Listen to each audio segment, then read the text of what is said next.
Hi, and welcome. You're listening to the X22 Report. My name is Dave, and this is episode 1427A, and today's date is November 16th, 2017, and the title of the episode is Déjà Vu. We are seeing the same signs now as we saw back in 2008. Let's get into the economic collapse financial news. Now, we are starting to see a lot of the same exact signs that we saw in prior recessions, where the economy looked like it was doing very well and the whole thing just completely fell apart. Now, we know the initial jobless claims. They have been falling and falling, declining, and they're trying to convince us that, hey, everyone has a job, no one's applying for any type of jobless claims, everything is perfect. Now, if we look back in time, and we go back to 2007 to 2008, we go back to 2000 to 2001, and we go back to each and every one of the recessions, we see that there's a pattern.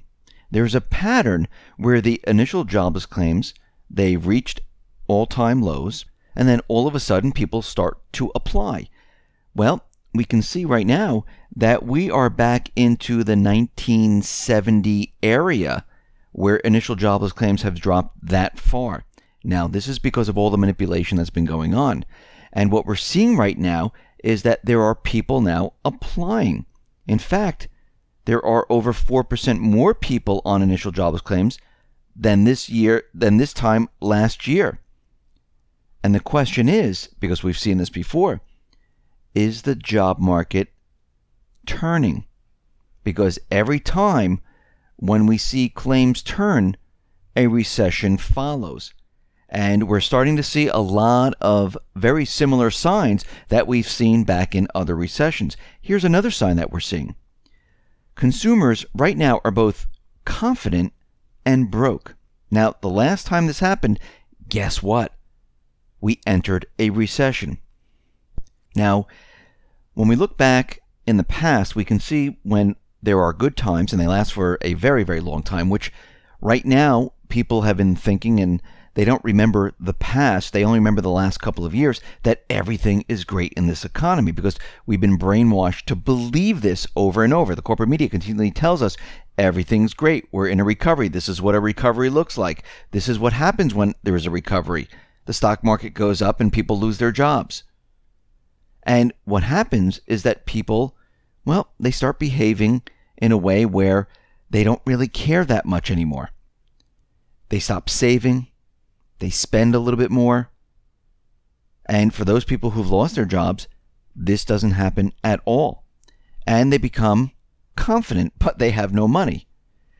We're starting to see this right now. It's the same thing that is happening. And when we look at this, we can see that this happened prior to 2001.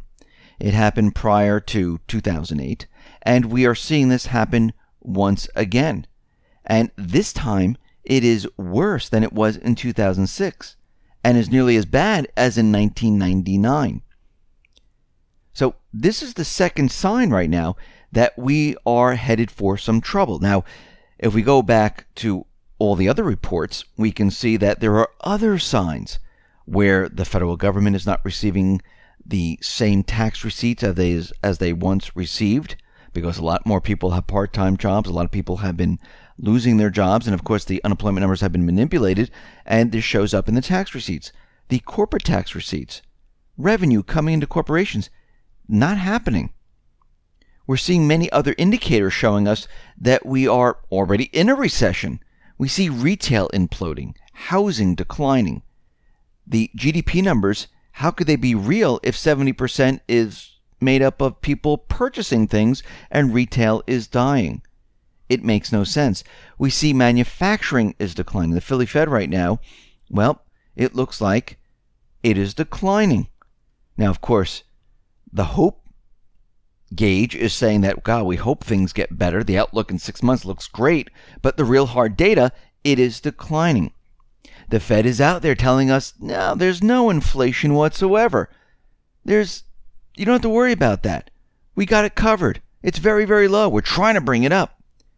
But this is a lie. There is a huge amount of inflation. And if you look over the past couple of years, you can see how food prices have gone up.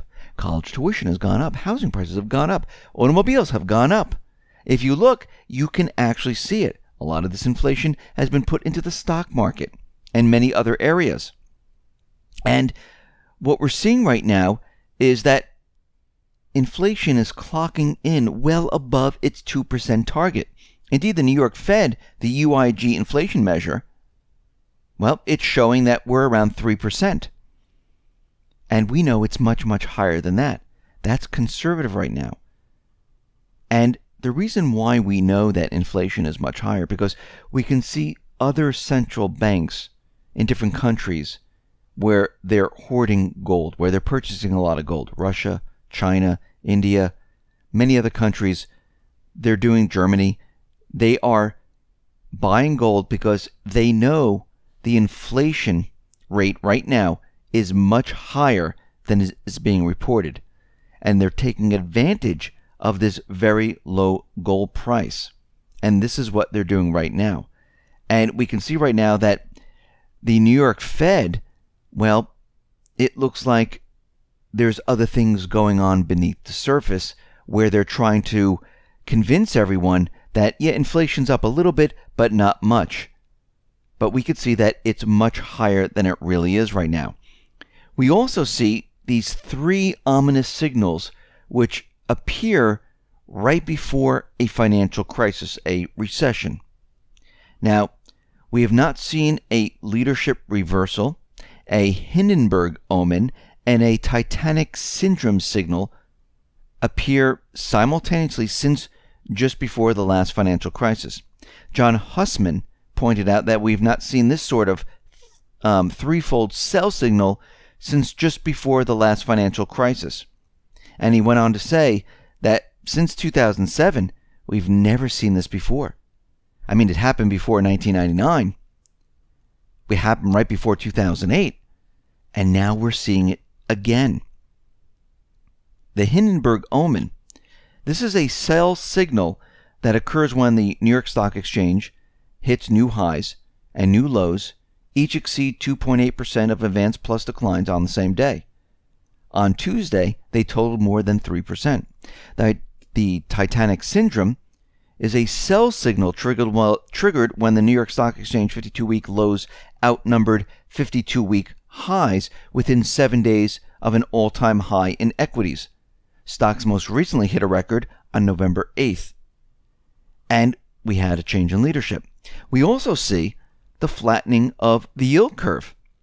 And this is another signal that we are heading towards a recession. Now, I believe the recession already started in 2016. Now, again, what happens is that when we enter a recession or a depression, months later, the Fed, the U.S. government, they go back in time and they say, oh yeah, by the way, it started in 2016. But they don't tell you this at the time it's actually happening. Actually, what they're doing is they're covering it up completely. And if the yield curve inverts, well, we are in a huge amount of trouble.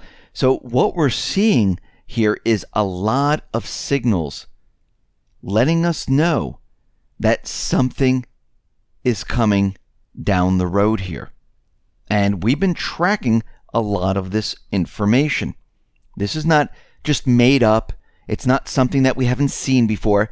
We've seen all of these things happen before. It is a pattern. Now, I know the Fed, they can manipulate, the U.S. government can manipulate the statistics. They can make us believe that everything is fine. They've done this before. They did it back in 2008. Hey, the subprime securities, the AAA. Don't you believe it? Everything's contained. Don't you believe it? What happens when people stop believing? This is what we're going to see happen. Once we go through this holiday season and retail is a complete and utter disaster, people are going to start scratching their heads saying, okay, what is going on here? They're telling us we're at full employment. I mean, we're at 4.1% here. They're telling us that everything is great, that everything's moving on to online. Why are all these individuals out of work? Why isn't online growing like they said it is? Why are the restaurants closing down? Why isn't there traffic? Why aren't houses selling? This makes no sense whatsoever. Why are the prices falling if everything is fantastic? If all of this is happening right now, how are the GDP numbers above 2%?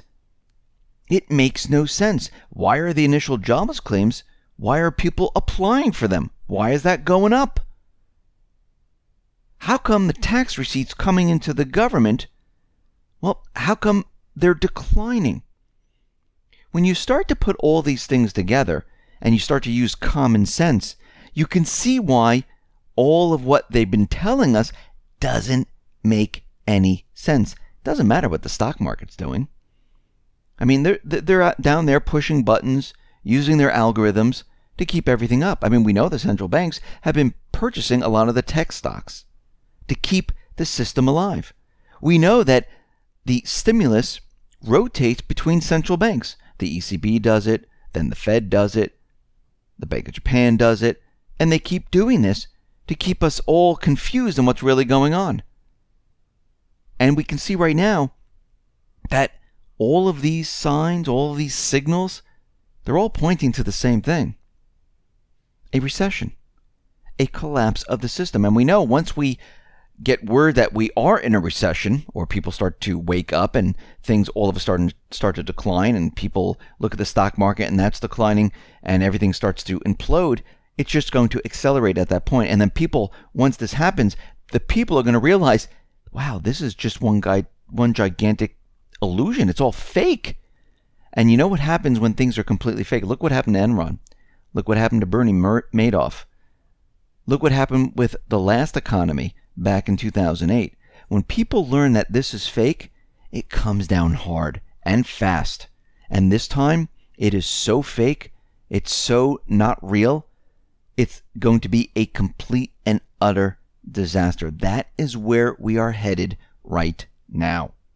Listen, everyone, thanks a lot for listening. Be well, be safe, and especially be prepared. Thanks a lot.